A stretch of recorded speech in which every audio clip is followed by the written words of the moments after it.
There you have it in front of your eyes.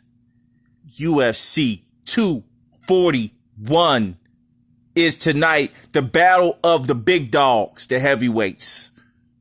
DC, Daniel Cormier, for me, the best pound-for-pound champion in the history of the UFC versus a strong and deadly on-the-come-up firefighter. Hey, he's a firefighter. What else can you expect? Stipe Miocic looks like he had a nice collar shirt this time around. Just had a baby. Is he done now? Is he ready to take up to the next level and finally beat DC in a night that's full of action with players such as Pettis, Diaz, Romero? Hey, it goes on and on. We're going to talk about it all. The fight night of first contention that we're worried about. The big dogs, as I mentioned. Daniel Cormier, the best pound-for-pound fighter in the UFC. Hey, John Jones is a light heavyweight, so everyone in the comment box, please relax. Please relax a minute. Daniel's coming off tremendous wins. He's beaten all comers in the UFC. He's somebody I admire. Somebody that the UFC should honor. Hall of Famer automatic when he retires. Why am I talking like he's about to be dead? Because guess what, folks? Let's talk about this being the last night for DC. He's a great commentator. He has off of the ring type of skill sets that's going to get him paid. He doesn't necessarily need to fight, but he's a fighter. He's one of the greatest fighters, and the things that he utilizes in the ring make him special. Being a short fighter has its advantages. Lower center of gravity, can easily grab the bigger guy, lift him up, shoot him down. Daniel has also improved in his strike game, getting a little bit more hand strength and power, utilizing his kicks a bit more. I tell you what, all-around fighter, it is DC. For me, the top pound-for-pound fighter in the history of the UFC, but let's get down to business. Stipe Miocic is no pushover. I know I'm talking up Daniel Cormier's coattail. Need to hang on a little bit. Let me slow down. But Stipe's no joke himself, utilizing his range. He's a big, big fighter, taller fighter. Look at the height difference right there in this photo. You can see it. You can see what he needs to utilize to win the fight. However, it's kind of like Joshua versus Ruiz in that aspect. People don't understand how hard it is to try to reach the taller fighter. It is a task. Trying to find that little head moving around. Well, big head in some cases. Stipe doesn't utilize the kick as much as I would like. He needs to take a page out of John Jones' playbook.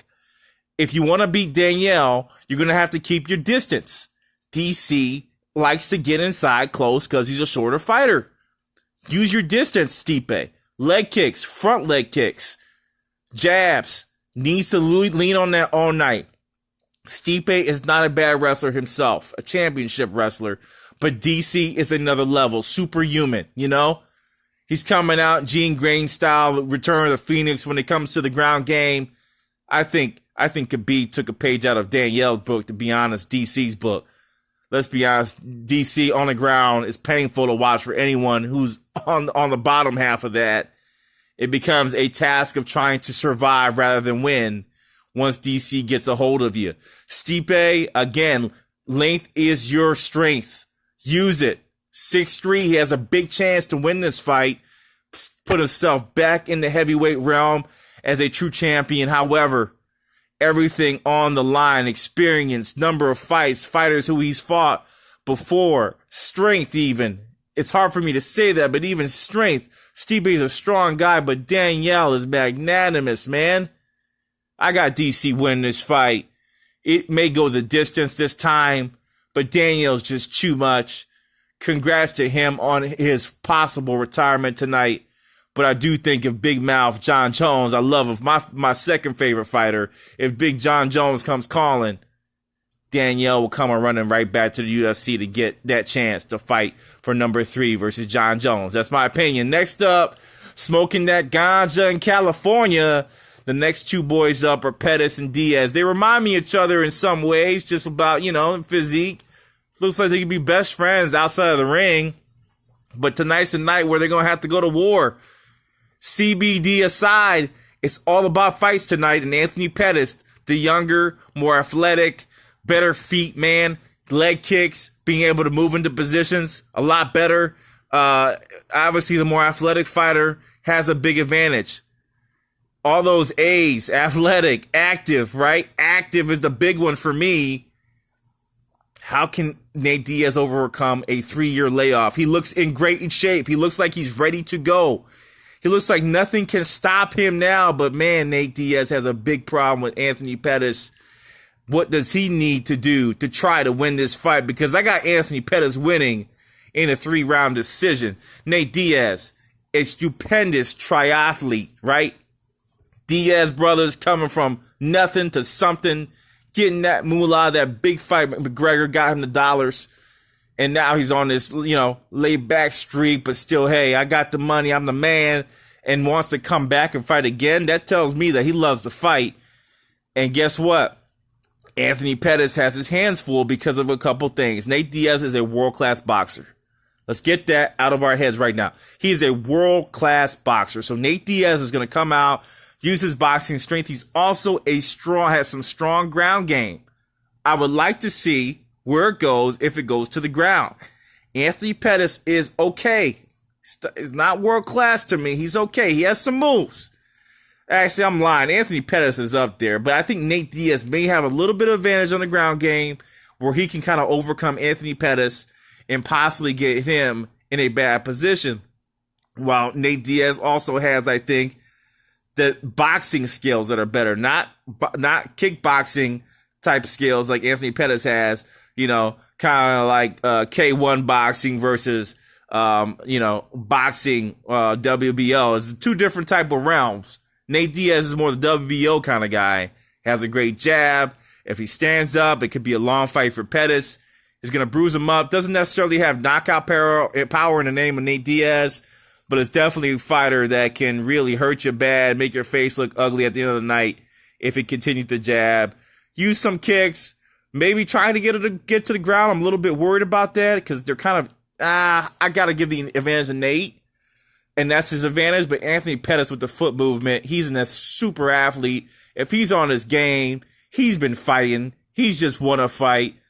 It's going to be tough to get that rust off Nate. I got Anthonypettis in 3 rounds. Sorry to say that, but after the fight, it can be a big ganja party. Call up the boats from Colombia. It's all good, baby. Let's go. Middleweight, Yoel Romero, man, he is a phenomena. At his age, to be that athletic is sick. It's unheard of. But Yoel come back to the UFC after wins upon wins upon wins to fight Paulo Costa out of Brazil, the come-up boy. The come-up boy is coming. Man, everything in the stat line tells me Paulo Costa is going to be the better fighter tonight. He's younger. He's more athletic right now. Oh, I shouldn't say that. That may be a mistake on my part, but he should be more athletic. Has a strong stand-up game. Okay ground game. Great kicks. Great kicker. Okay? All around great fighter. His advantage serve will be bringing Yoel Romero to the ground. That's his only advantage serve. But my heart tells me, because I'm a fan favorite of Yoel Romero. Of course, I got to go with Yoel Romero. My heart's telling me go with Yoel. He's done it again, and again, surprising us with great fights. Last fight was a little bit off, but hey, if he comes back full bore here, being an old man, can't be consistent like that. Sorry, guys. You can't expect that. Can't expect every fight to be crazy. I think Yoel could take this next fight here. Paulo will probably be one of his tougher matches out of Brasilia, but Yoel has a slight advantage with experience. I got him taking Paulo Costa and maybe a knockout in the later rounds. Great fight, great learning experience for Paulo. I think he's going to climb up the ranks very, very rapidly. It wouldn't surprise me if he wins, but Yoel has to take the win tonight to stay in the realm of the middleweight contenders, Adesanya, Whitaker, etc. Next up, Gabriel Benitez versus Sadiq Youssef, a young up-and-coming fighter. Let's get in Youssef. Kicks, explosive, not that much ground game, but he's okay. Benitez, a barn burner, a guy that utilizes his bike. When I say bike, that means he can go all night long. Gabriel Benitez, great stamina. How does he beat up Sadiq? Just by the stamina. I got Gabriel winning in a decision just because of experience. But Sadiq is a close second. This is another one that could go either or, seesaw, however you like it. But Benitez has the experience. Sadiq has the explosiveness. Let's see who strikes first. It wouldn't surprise me if Sadiq knocks out Gabriel Benitez. Next up, the man who's trying to make a comeback, middleweight division, trying to keep his name in there, had some tough losses to some great fighters, though. Adesanya just knocked him out, right? Derek Brunson comes back in and saying, hey, I'm ready. Don't forget me. They beat me. I couldn't get my wrestle game wrong because he's a wrestling king, right? He grabs on you, and then he just freaking wears you down real bad, and that's the advantage of Derek Brunson. But Brunson also has some issues. He has very good power if he can hit you, but it's setting up the power, which is his problem. And Ian Heinick, who I like as a kickboxer, who I think also has some good ground game, may have the advantage serve with those leg kicks to take out Derek Brunson.